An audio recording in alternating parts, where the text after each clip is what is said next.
So you just started your new YouTube channel, you wanna get subscribers, you wanna get eyes on your videos.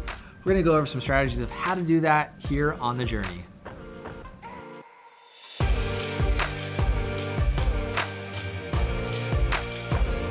All right, so you're an entrepreneur who's finally decided to start investing in YouTube. We all know video is just a powerhouse, right? Definitely. About 33% of all online activity is spent watching videos. I know I watch a lot.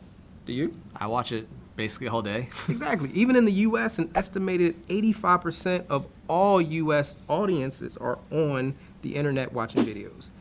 But of course, if you're watching this, you already knew that. Right, so we're not gonna sell you on the merit of video. Instead, we're gonna talk through different strategies to increase your YouTube subscribers. So in getting more subscribers, you wanna make sure you have a channel. So you wanna first, of course, create your channel.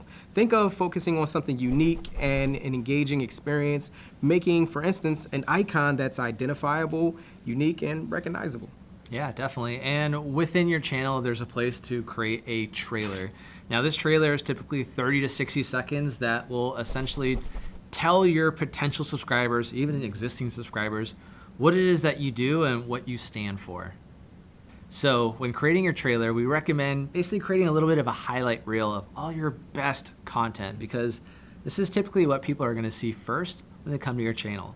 Now, Brian Dean of Backlinko has a bit of an acronym that he uses to basically create that killer channel, and that's called TOP. So starting with T, that's your target audience. So when you basically introduce who you are and what you do, talk to your target audience. If you create killer content for service-based providers, introduce them and talk to them directly. That way, when they see your video and they hear it, they're like, okay, cool, this is for me. So they feel like they're included. Absolutely. And then O is your origin story. What makes you unique? What is it about you, right? That's really gonna compel your audience, and what's that story look like? And then lastly with top is P, and that's for your pitch. With any of your videos, especially your trailers, you really want to basically just give a pitch, whether that is to subscribe to your channel, watch the first video, whatever that looks like, have a pitch in your video. It's your call to action. All right, now that you've created your channel, you wanna start thinking about how you can customize your page. For instance, you can have a unique header. So for me, I'm a public speaker, so I may want to have something where I'm talking. You know, Right. you see people, see me on stage. But then also, another very important about who I am is my wife. So I have a nice picture of her and I together. So it shows people how unique you are. Also, different things on your page can be moved around. Your playlist, you can have some of your most unique and intriguing videos at the top to encourage people to click on those as well. Yeah, ultimately you want to be very strategic about what you do with your page, since many people go to your page first to see what you are and what you do. So you want to have basically pictures of what you're doing, those most prominent videos, everything there strategically. So next is writing a channel description. This is your opportunity to tell them a little bit more about yourself. It's like a bio. You know, you talk about who you are, what you stand for, what you're going to be talking about, and you can even put some calls to action. You can have links to your other social media or maybe your website. So next is your channel description. Now this is your opportunity to give you a little bio about who you are. Also, you can add a call to action, like going to your different social media links or even your website. Yeah, a pro tip with your about page or your description here is to also talk about how you help that visitor, right?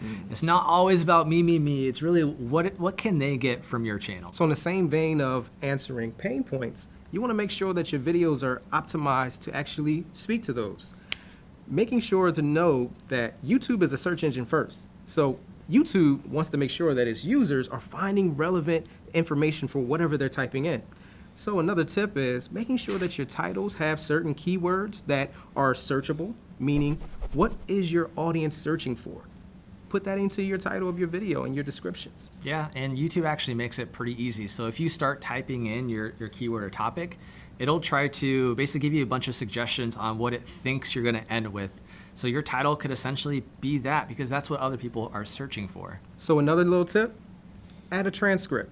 It may be a little easier for some of your audience to just read through, or also some of your audience could be speaking a different language. This makes it a lot easier for everyone across the board. Other things to add are thumbnails, and also, what would you say, Neely? Yeah, definitely make sure your description is on par. Add some content there in case they want to kind of get the synopsis of the video itself and have a call to action in that video. But you mentioned thumbnails. So what a lot of people struggle with is they'll create their video and then try to capture a thumbnail from within the video. It's really hard to do. Maybe you're making some weird, awkward faces. I know I do when I talk. So what I would recommend doing is take a separate photo for your thumbnail and then use that. Don't just try to grab one from the video itself. Pro tip. So building YouTube subscribers is all about building connection with them. So the way to do that is to actually respond to each and every comment that you get. Yes, definitely. And on top of that, take the opportunity to actually keep the conversation going. It's more than just saying, hey, thanks for leaving a comment or thumbs up emoji. Ask questions, make it conversational. Let that person know that you are really interested and you're appreciative that they reached out and left you a comment. That's going to be beneficial to let people know that you care about them and also encourage people to continue to subscribe.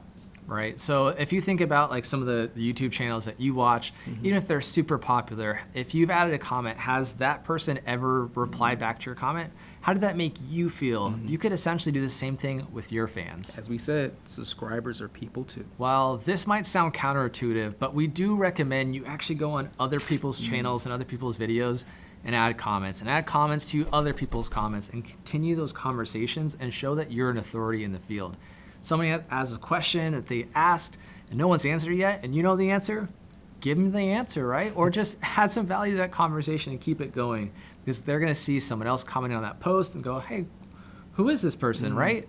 They'll maybe check out your channel and then find out that you do X, Y, and Z that helps them and now you got that new subscriber. Exactly, and another tip is competition, no, collaboration. Don't think of actually helping someone else out as you're just helping out your competition, but think of it a way as introduction to potentially collaborating with that creator and you're both able to grow your audiences at the same time. Yeah, there's definitely that cross-promotion aspect there. Now, the next thing you need to do to really boost your YouTube subscribers is to use your video real estate. This is everything from the end screens to the watermarks, all the way to those info cards up above. Oh, look there. Yeah. The real estate on your video can be a useful place to entice people to subscribe. So don't remember the watermarks and info cards while you're creating these videos. And also the end screen is a good pop-up that happens over your video that can also entice them to subscribe or click on other videos to view later. Yes, and when you go ahead and add those videos on, make sure whatever video you're recommending them to watch is similar to the video that they've just watched. That's a good point. If they're watching something on how to increase their YouTube subscribers like this, cool, make the next video something about YouTube, not about digital marketing strategies for your website. It just doesn't make sense. It's not that good transition that you're gonna want to really entice them to keep watching. So next, ask for subscriptions. Speaking of, subscribe now if you haven't already. The time for subtlety is gone. You have to let people know what you want them to do. So asking for subscriptions is completely normal. Yeah, and our attention spans are nothing, right?